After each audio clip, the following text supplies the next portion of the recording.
Bunya na katikati ya Ituri esali bambula ebele lelo CAA azalaki lisusu kokende kuna te kasi sikoyo tozongie.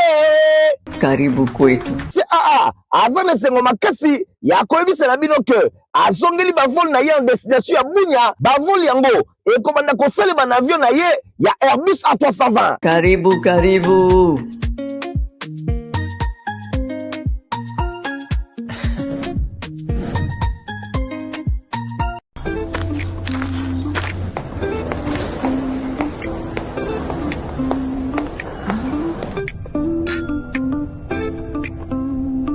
Reprise ya vol CAA na Kolwezi et zongi déjà à partir le 13 avril 2026. Bon réserver déjà ba place na bino.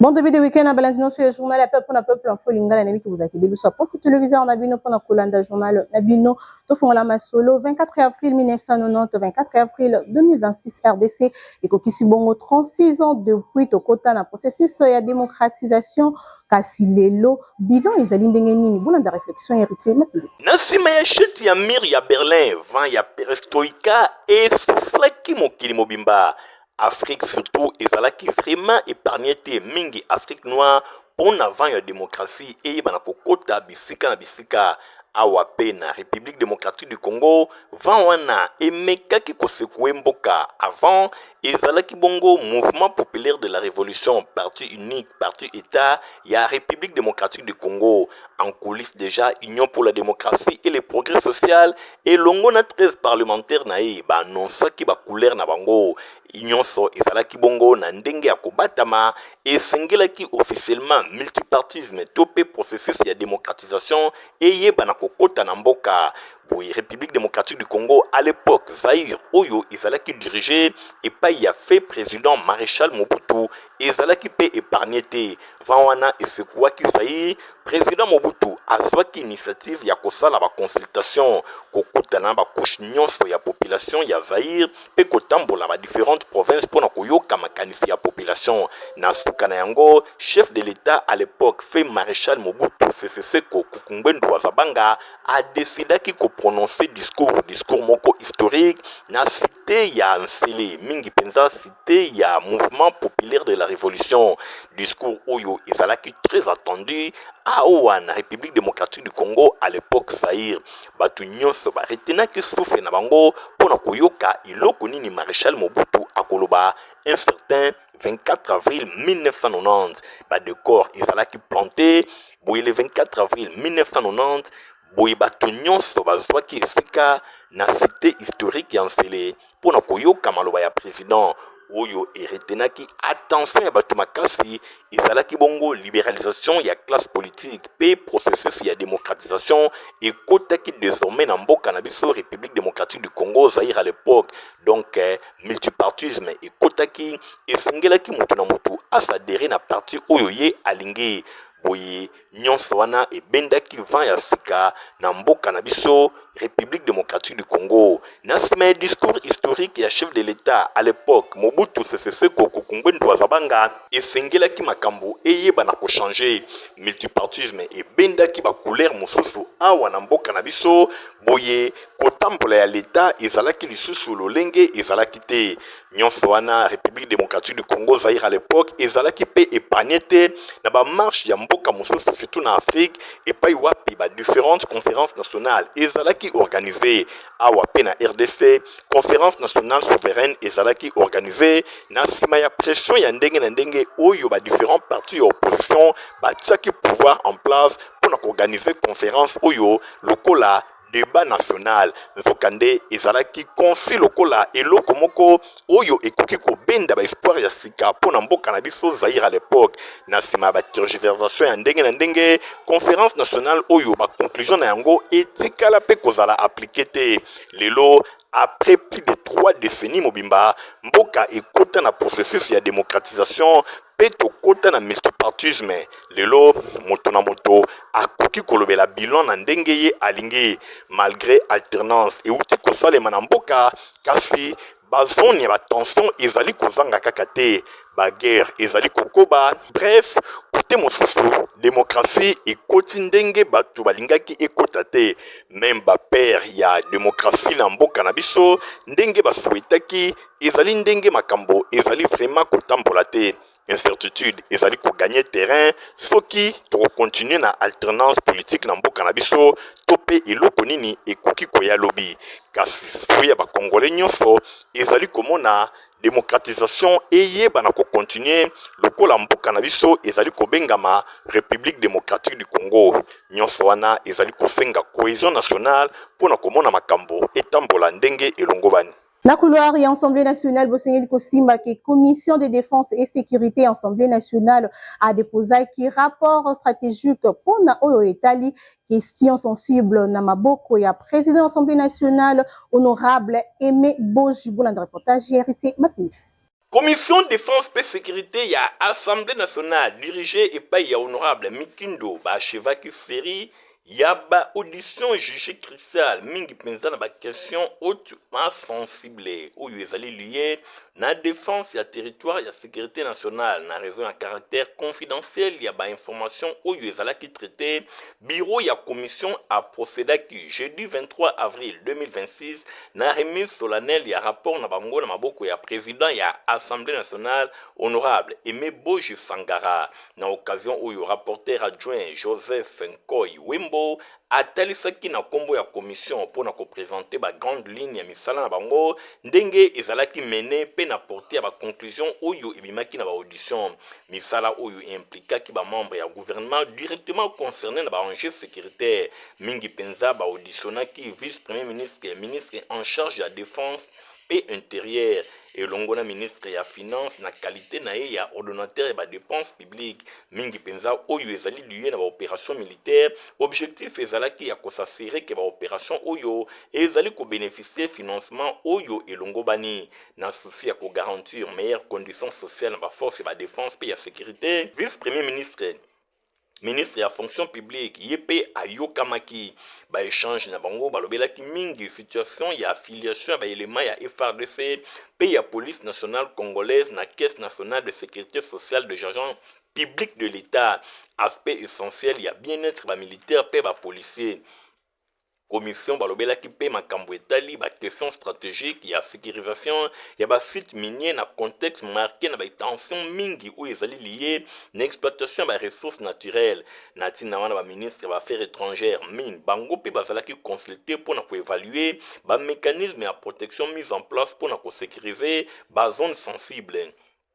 na cœur ya ba enjeu économique pe géopolitique ya mboka pona ou etali suite ya processus ezali bongo ko appartenir désormais na bureau ya Assemblée nationale conformément na calendrier pona ko tia na examen ya rapport ya ordre du jour étape oyo eko permettre na plénière pona ensemble ba honorables députés nationaux bazwa connaissance ya ba constat oyo ezali établi pe ba recommandation formulée na commission fruit ya travail moko rigoureux rapport oyo ezali outil stratégique pe ya premier plan eko servir na base ya analyse pour la question de la défense et la sécurité dans l'ensemble du territoire national et éco permettre na élu ya peuple ba na porter jugement moko éclairé un objectif ya enjeux fondamentaux pour la stabilité pe ya République démocratique du Congo et longo na souveraineté naï.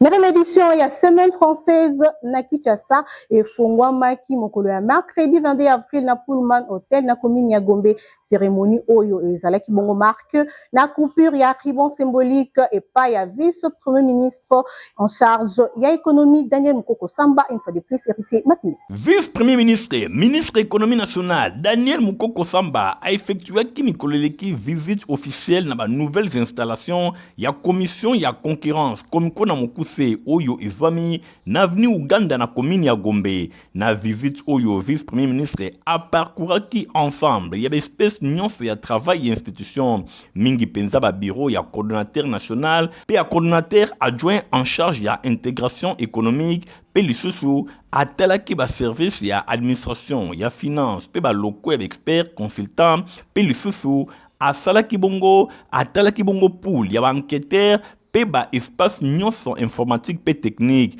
bosimba pe boyeba ke azwaki maloba na occasion coordonnateur ya Comcon Simba Luzolo Fredi atalisaki profonde gratitude na ye epai ya vice-premier ministre na ndenge ayaki kovisite bango pe na ndenge bango bazali kosalela ba nouveau bâtiment oyo apesaki bango a souligné que infrastructure moderne oyo eko permettre bango ko améliorer significativement ba condition ya mosala pe ya personnel et longo na ba marque ya ba nouvelle étape ya renforcement ya régulation économique pe lisusu awa na République démocratique du Congo. Nouveau siège oyo ezali bongo désormais centre névralgique à partir ya nango et kosala bongo ba renforcer ba capacité d'enquête grâce na ba espace oyo ezali adapté pe sécurisé ba ko améliorer accueil ya ba opérateur économique pe ya ba consommateur oyo bazali koluka protection atalisi ke davantage rigueur ya autorité ya l'État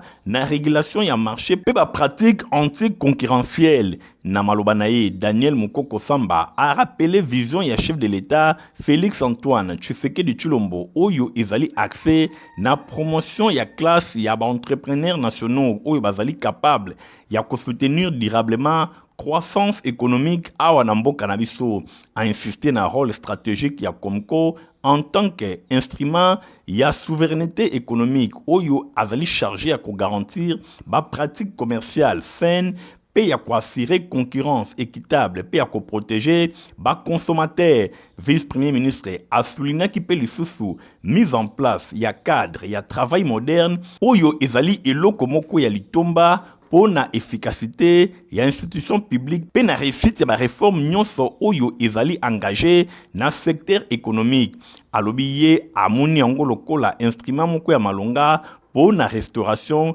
ya souveraineté économique ya République démocratique du Congo. Honorable Maotweni Elias Silimbau akitaki bongo na complexe couleur l'info pona ko soutenir ba sportif ya commune.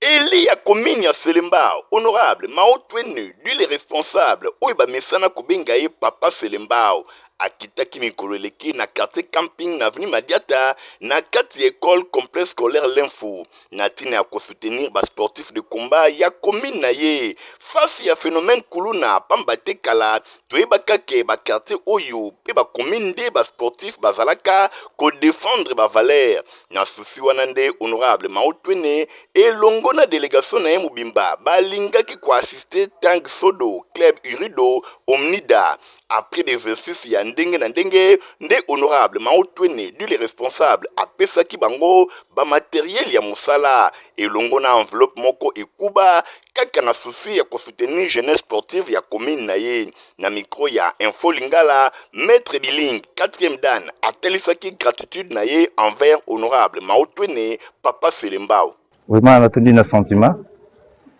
honorable ya boy il faut tous à la base à la ta dans le public mbimba quoi. Donc c'est dire que c'est un souci ya ko promouvoir art na biso qui tomata toujours tomata tara ba jeune de baza boy donc baza nanu bilenge donc baza na posa ba ko malo la biso biso de ko to kende ba on est to tikela ba statinios quoi. Donc sentiment vraiment sentiment to ya ko ko tezangi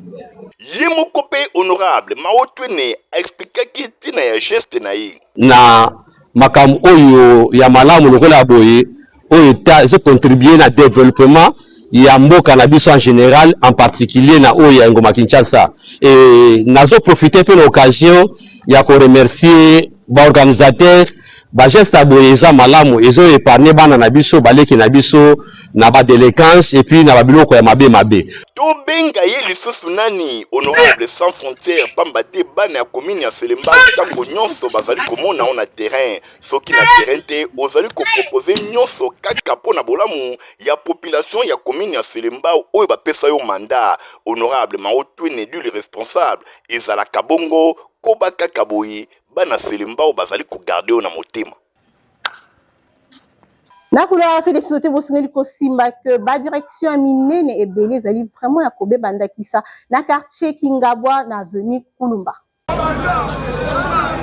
Awa toza na commune ya Limete précisément na quartier Kingabwa banzela awa ezali ya kobeba na ndenge ya kosakana te boyoka commune ya Limete ezali na avenue monene oyo babengi Kulumba na quartier Kingabwa avenue Kulumba oyo ezali avenue moko très fréquenté bana nyonso ya côté oyo na Kingabwa balekaka na nzela oyo mituka bakumbi moto ezali pe na population vraiment ebele kasi bino moko botala eta na yango lelo ezali malamu te meme batu ya makolo oyo balekaka na avenue Kulumba bazangi ndenge ya koleka ndenge kaka bozali komona esika ya kotia likolo ezali te poto na poto meme bawewa awa bazali komona pasi kaka soki osali moindre erreur okwei babeleli yo kabasele bilamba nyonso ebebi okokende mosala to esika mosusu ndenge nini population ya quartier Kingabwa na commune ya Limete bazali komilela tango nyonso pe bazali kotuna nani nde akobongisela bango avenue Kulumba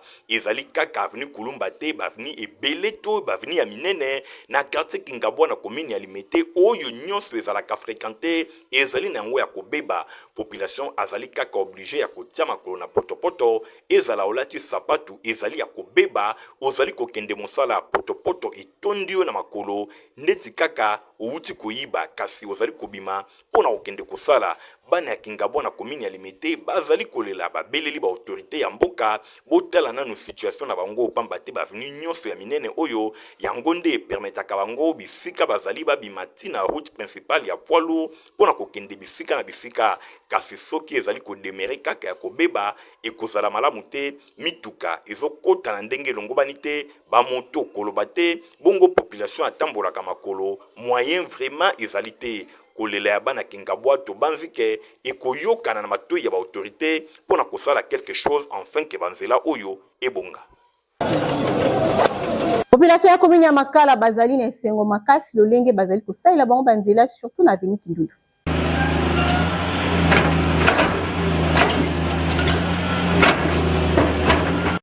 Population avandi na commune ya Makala bazali kosepela na ndenge ya kosakana te pamba te ba route secondaire ekomi mwa ebele na commune na bango bosimba awa toza na avenue Kindundu bazali kosala misala ya kotia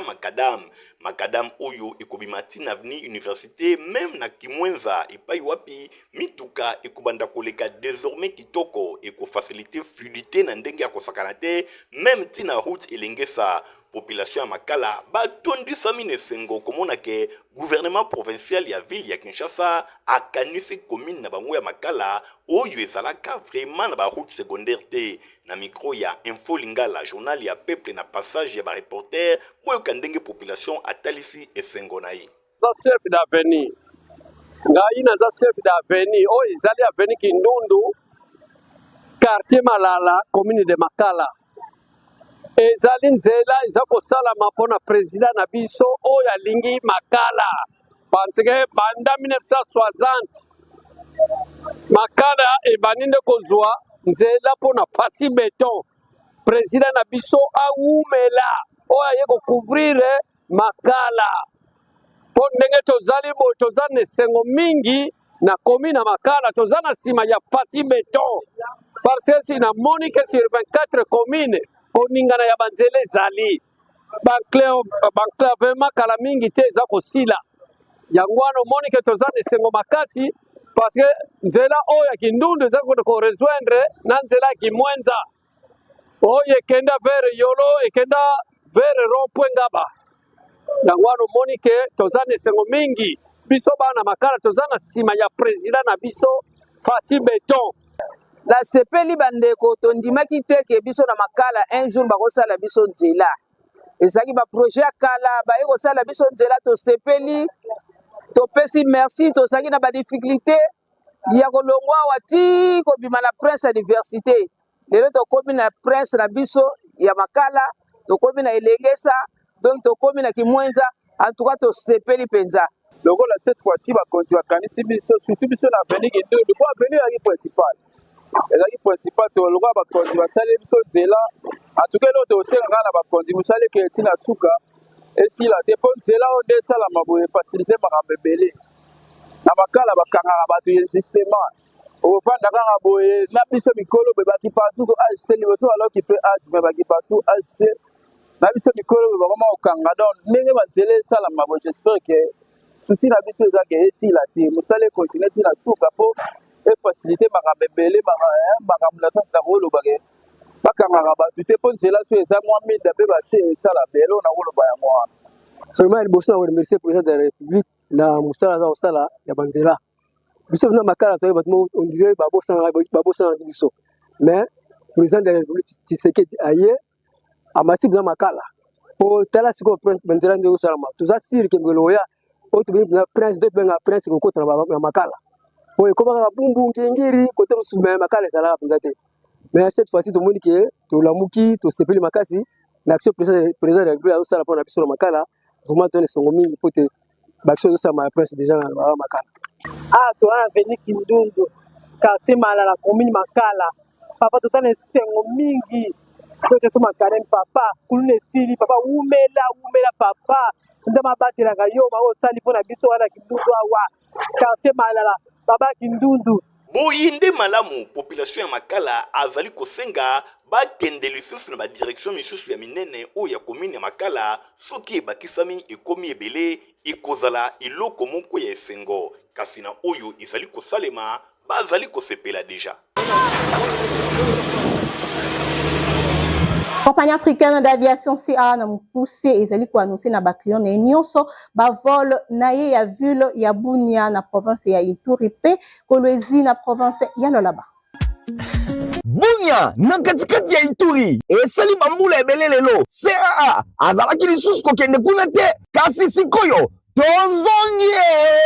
Karibu kwetu. CA aza na sengo makasi ya koyebisela bino ke azongeli bavol na ye en destination ya Bunia bavol yango ekobanda kosalema na avion na ye ya Airbus A320. Karibu.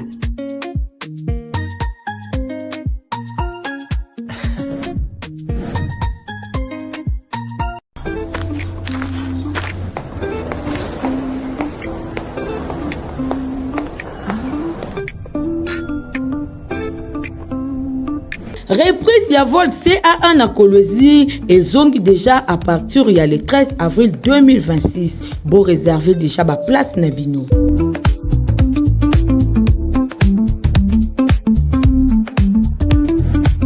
Na couleur éducation bosengeli ko simba que ba élève ya complexe scolaire Mama Pimba basale ki école promenade na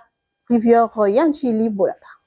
École promenade ezalaki au rendez-vous na complexe scolaire Mama Pemba. École ya fondation Nerombungu. Formation ezali ya qualité pour na ba élèves na bango. Awa ezali bane ya maternelle, première, deuxième, puis troisième. Basalaki école promenade. Destination ezalaki bongo rivière Njili. Bango wana bakendaki accompagné na encadré na bango nyonso. Pona kotala ndenge nini rivière Njili ezali kotambola ba pirogue ezali koleka ndenge nini bato bazali kokatisa ngambo na ngambo pe batalisaki bango balobi rivière Njili euti wapi pe ezali kokende wapi esika nini ebwakami na fleuve Congo nyonso wana ba enseignant bazali kotangisa bana na ndenge ya malamu po bayeba ndenge nini makambo ezali kotambola ba découvraki biloko ebele sur place na rivière Njili ba encadré na bango batunaki bango pe mituna ya ndenge na ndenge ba répondaki pona kotalisa ke ba leçon nyonso oyo epesamelaki bango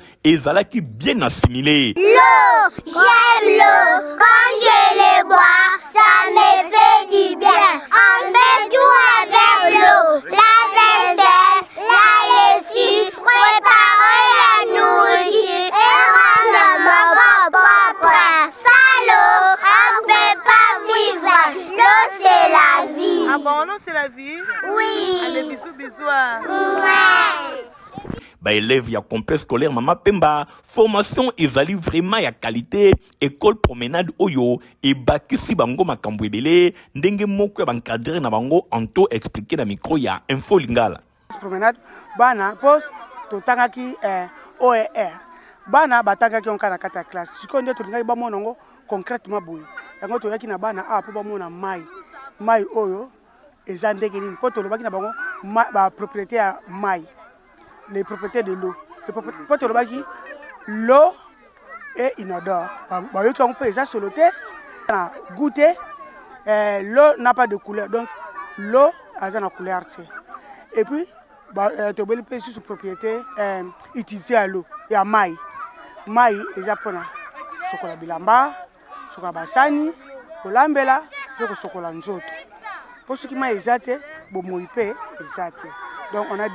l'eau c'est la vie. Ba parents nyonso bozana bana oyo bozana besoin ko pesa bango formation à qualité complexe scolaire Mama Pemba ezwami na veni bantandu numéro 44 na quartier Likanga na commune ya Kisenso wana complexe scolaire Mama Pemba 1 yami balepe complexe scolaire Mama Pemba 2 yango ezwami na veni Mwanga numéro 11 quartier de la paix toujours na commune ya Kisenso et pa wapi fondation Nerombungu azali ko pesa opportunité pour na bana bazwa formation vraiment ya qualité.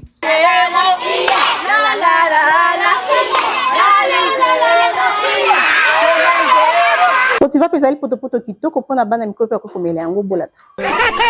Protivap encore et toujours. Oyo mama bituna tuna ayebaka te tirero apesa mwana ye bire. Ebe na santé kitoko boye. Olesaka ye nini?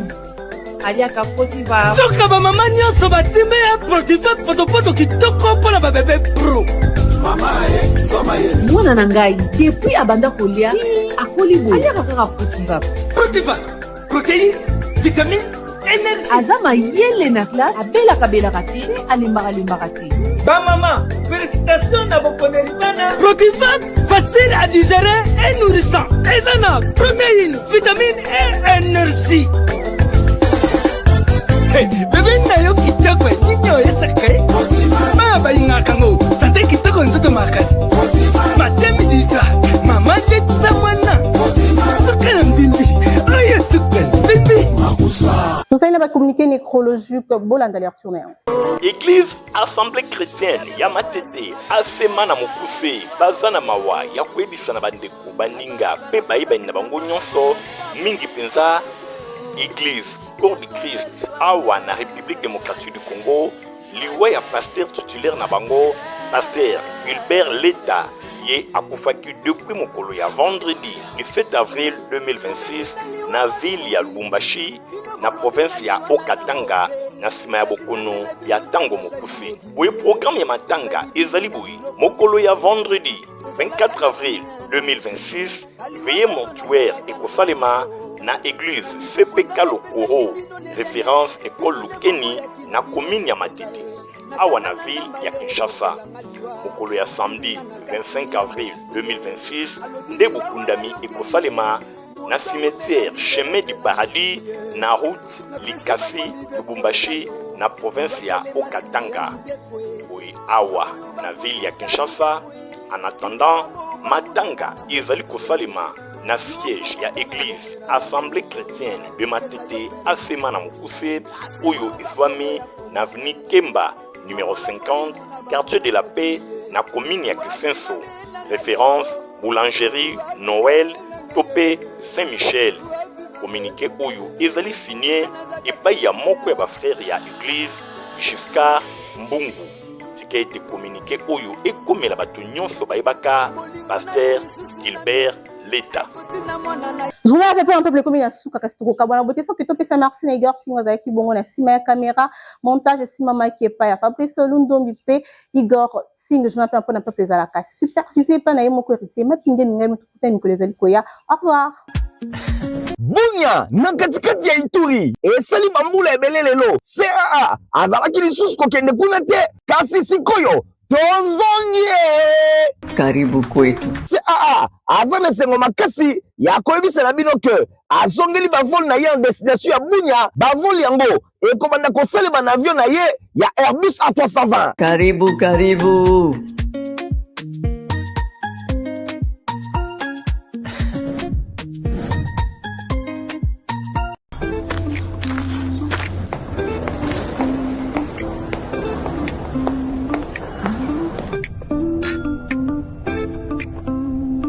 Reprise ya vol CA1 na Kolwezi ezongi déjà à partir ya le 13 avril 2026. Bon réserver déjà ba place na bino.